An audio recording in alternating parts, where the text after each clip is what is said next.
ఇప్పుడు మనకు 60 సంవత్సరాలు అయిపోయింది రాజ్యాంగం రాసుకొని. నేపాల్ రాజ్యాంగాన్ని, వారి స్వతంత్ర రిపబ్లిక్ రాజ్యాంగాన్ని రాసుకుంటున్నారు. సరియైన సమయంలో ఆ రాజ్యాంగం రాసుకునే సభ్యుల్లో ఒకరు మన మధ్యన ఉండడం, మన అంశాన్ని, వారు పిల్లల హక్కులను జోడించడం చాలా బాగుంటుంది. చివరిగా ना अनिल जोशी जी गवर्नमेंट के साथ में जो एमबीएफ काम किया है उनका राय 2 शब्द में लगाइए। और हमारा बीच में स्वामी जी आए हुए हैं और international coordinator stop child labour भी है। ఒక 5 నిమిషాల్లో మనం చివరి సెషన్ జరుపుకుంటాం. అందరూ నిశ్శబ్దంగా అలాగే కూర్చొని ఈ సమావేశాన్ని విజయవంతం చేసుకుందామని మనవి చేస్తున్నాను. अभी हम अनिल जी को, अनिल जोशी। नमस्कार हैदराबाद साथियों, मैं मध्य प्रदेश के आदिवासी जिला बड़वानी के पाटी ब्लॉक से हूँ। हमारा ब्लॉक सबसे दुर्गम ब्लॉक है। छत्तीसगढ़ के अबूझमाड़ की तरफ 416 बसाहटों में आदिवासी बारेला समाज के लोग वहाँ निवास करते हैं। वहाँ पर लोगों की जो रहने की स्थिति है वो फार्म हाउस पद्धति में रहते हैं, अपने खेत में अपना मकान। इसीलिए आदिवासी बच्चे स्कूलों में भर्ती नहीं हो पाए, शिक्षा से बहुत दूर रहे। 2004 में जब एमबी फाउंडेशन मध्य प्रदेश में आया तो एमबी फाउंडेशन के साथ में मिल करके हम लोगों ने काम किए। हमारा ब्लॉक में जगन्नाथम जी कोऑर्डिनेटर के रूप में आए थे और वीवी राव साहब मध्य प्रदेश में जब आए तो ब्रिज कोर्स शुरू किया। 150 बालिकाओं को दुर्गम पहाड़ी क्षेत्रों से हम लोग लेकर के आए, जिनमें से 2 बालिकाएं आज यहाँ पर हैदराबाद में इस सम्मेलन में उपस्थित हुई है। और 150 बालिकाओं में से 150 बालिकाएं आज 10वीं और 11वीं में बड़वानी डिस्ट्रिक्ट में अध्ययनरत है। ये एमबी फाउंडेशन का ही सहयोग का नतीजा है कि सरकार के साथ मिलकर के एमबी फाउंडेशन के कार्यकर्ताओं ने पार्टी विकास खंड के दुर्गम क्षेत्रों में जाकर के जो शिक्षा का अलग जगाया है, उसके लिए एमबी फाउंडेशन धन्यवाद का पात्र है। एमबी फाउंडेशन के कार्यकर्ता धन्यवाद के पात्र हैं कि हम लोगों को उन्होंने मौका दिया, हमारे बालिकाओं को मौका दिया। आज गीता और सयादी यहाँ पर बैठी है। मैं चाहूँगा कि मंच पर आए, उनके पिताजी भी यहाँ पर हैं। जल्दी से ये बालिकाएं अपने घर में अपनी मम्मी के साथ खेती के कामों में हाथ बटा रही थी, बकरी चरा रही थी। कंडरा गांव की निवासी है कुमारी सियादी और उनके पिताजी आप देख रहे हैं। डिस्ट्रिक्ट बड़वानी జిల్లా నుంచి ఇతను ప్రభుత్వాధికారి, ఆ బ్లాక్ అధికారి అక్కడ ఎంవి ఫౌండేషన్ తో కలిసి పనిచేసి ఈ పిల్లల్ని బడికి పంపించి ఇప్పుడు బడిలో కొనసాగుతున్న ఈ పిల్లల్ని తీసుకొచ్చారు. కాబట్టి గట్టిగా వారికి అభినందనలు.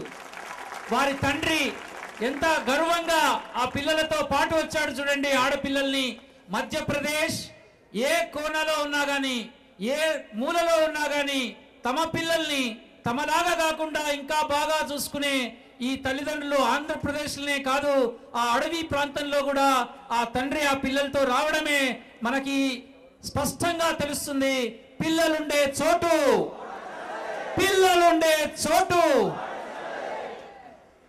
ये सूर सिंह भाई हैं, कंडरा के निवासी हैं।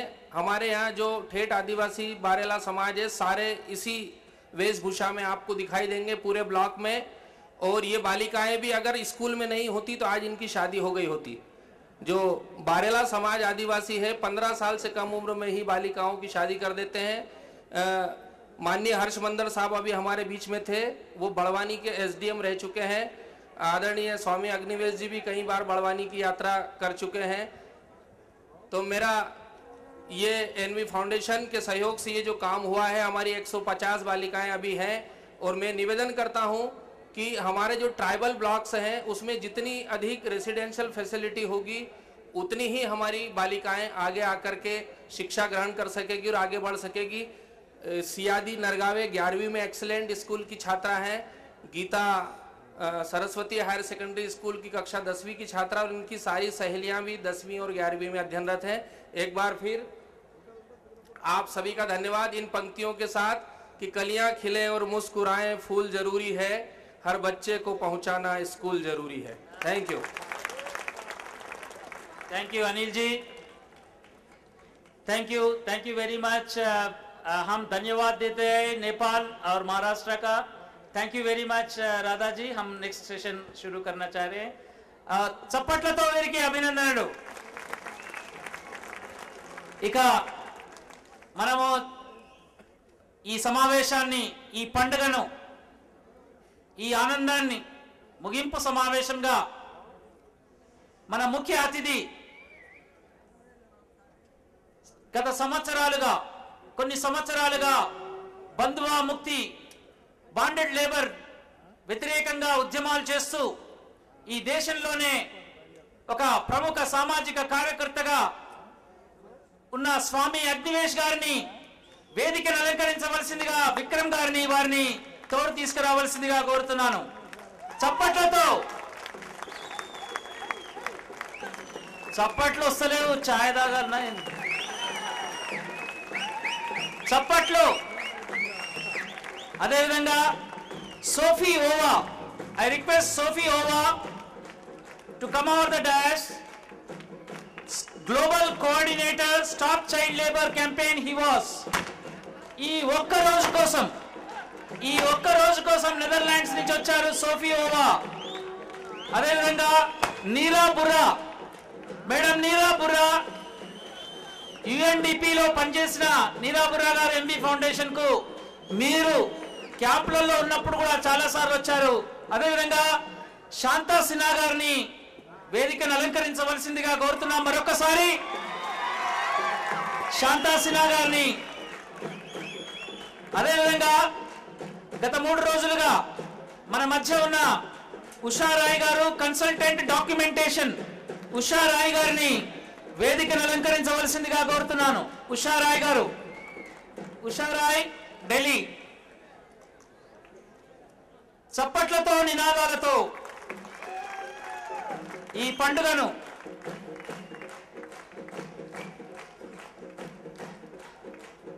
ఒకసారి మళ్ళీ కర్నూలు జిల్లా వారు చేతులెత్తాలి। కర్నూలు,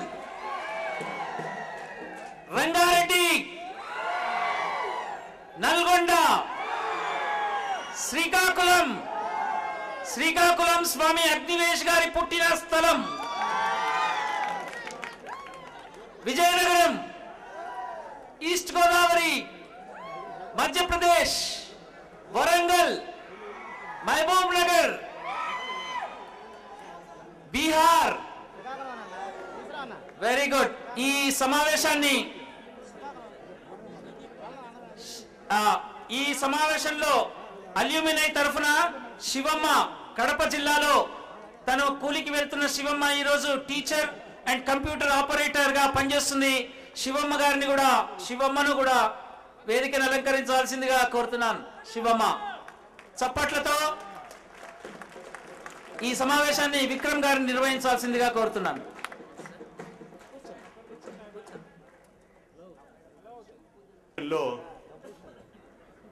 మొదట మన అల్యూమినై శివమ్మని మాట్లాడమని కోరుతున్నాను।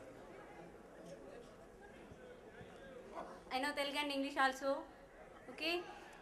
And Gauravanilainaటువంటి Shanta Madam Gaki, and there is a great achievements and a great the mother of and child laborers and the mother of MB Foundations and this distance అయినటువంటి మేడం గారికి అండ్ ఇక్కడ వచ్చినటువంటి పెద్దలందరికీ నా యొక్క పాదాభివందనాలు।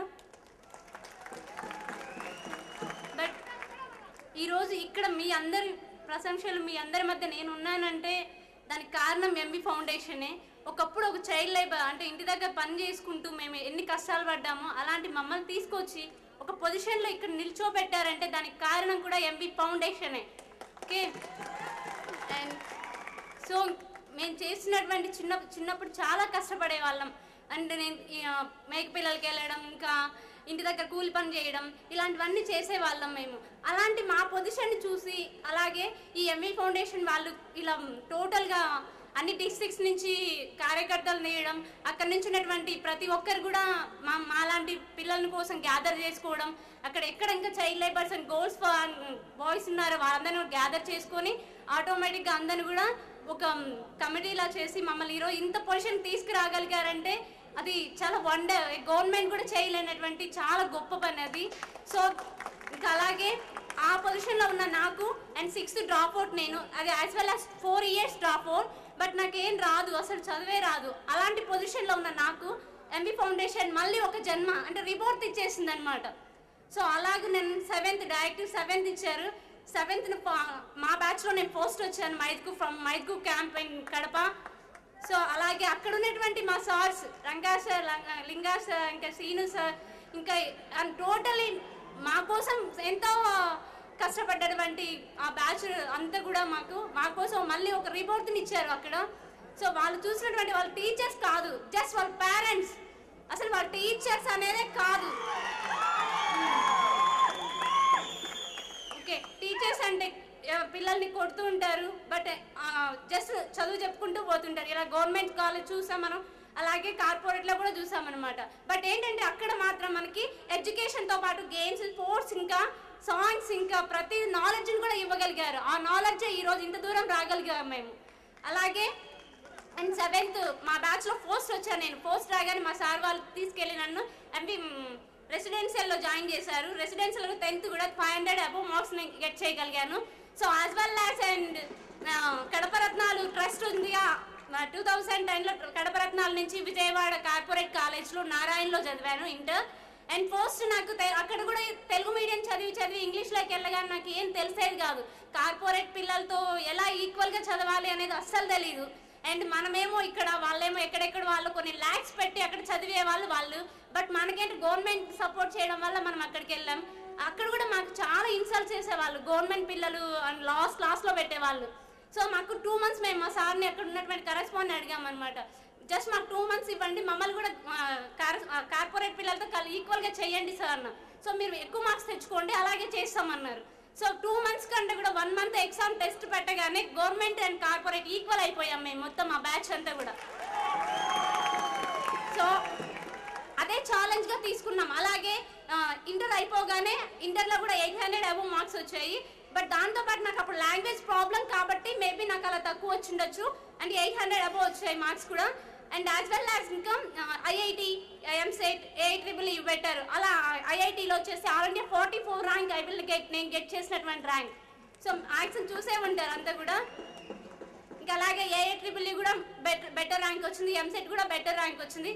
బట్ కొన్ని అంటే ఇంట్లో పరిస్థితి కొన్ని పర్సనల్ ప్రాబ్లమ్స్ వల్ల నాన్న వాళ్ళు కలకత్తాకు పంపించలేకపోయారు. సో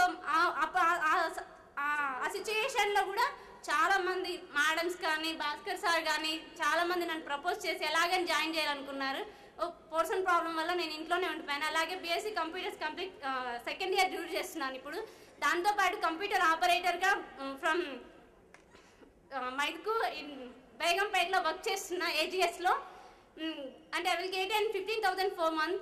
అలాగే అండ్ ప్రజెంట్లీ నాకు మళ్ళీ ఎగ్జామ్స్ ఉన్నాయి కదా అని చెప్పి బద్వేల్కి వెళ్ళాను. అక్కడ శ్రీచంద్ర టెక్నో స్కూల్లో ఇంగ్లీష్ టీచర్ అండ్ మ్యాథమెటిక్స్ టీచర్గా వర్క్ చేస్తున్నాను.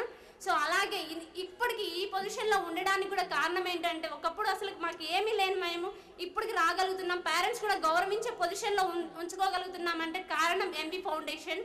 సో బయట ఓకే, నా అంబిషన్ వచ్చేసి ఎప్పటికైనా నేను కలెక్టర్, ఒక IAS ఆఫీసర్ అవ్వాలనే ఉంది. ప్రతి మీటింగ్లో చెప్తూనే ఉన్నాను. మ్యాక్సిమం IITనే గెట్ చేయగలను, నేను ఒక IAS కావాలి, కంపల్సరీ గెట్ చేయగలను అనే కాన్ఫిడెన్స్ నాకుంది. దానికి సపోర్టెడ్గా నిలుస్తామన్నటువంటి ఎంవి ఫౌండేషన్ మనకి ధైర్యం ఇస్తుంది. ఇంకంతకంటే ఇంకేం కావాలి గెట్ చేయడానికి. సో కంపల్సరీగా నేను గెట్ చేస్తాను, గెట్ చేసి నా వంతు నేను సహాయం తప్పకుండా చేస్తాను. సో ఇది లైఫ్ లాంగ్ మర్చిపోలేనటువంటి రోజు. అండ్ అసలుకి ఇలా అందరం మళ్ళీ ఒకసారి కలుస్తామని అసలు ఎప్పుడు ఎక్స్పెక్ట్ చేయలేదు, అసలు ఇలా కలుస్తామని కూడా తెలియదు. బట్ ఈరోజు ఇలా వచ్చిందంటే నిజంగా చాలా అమేజింగ్గా ఇటువంటి అవకాశాన్ని ఇచ్చినందువల్ల ఇంకొకటి థ్యాంక్స్ ఫర్ ఆల్. ఎందుకంటే థ్యాంక్స్ సార్. Okay sir.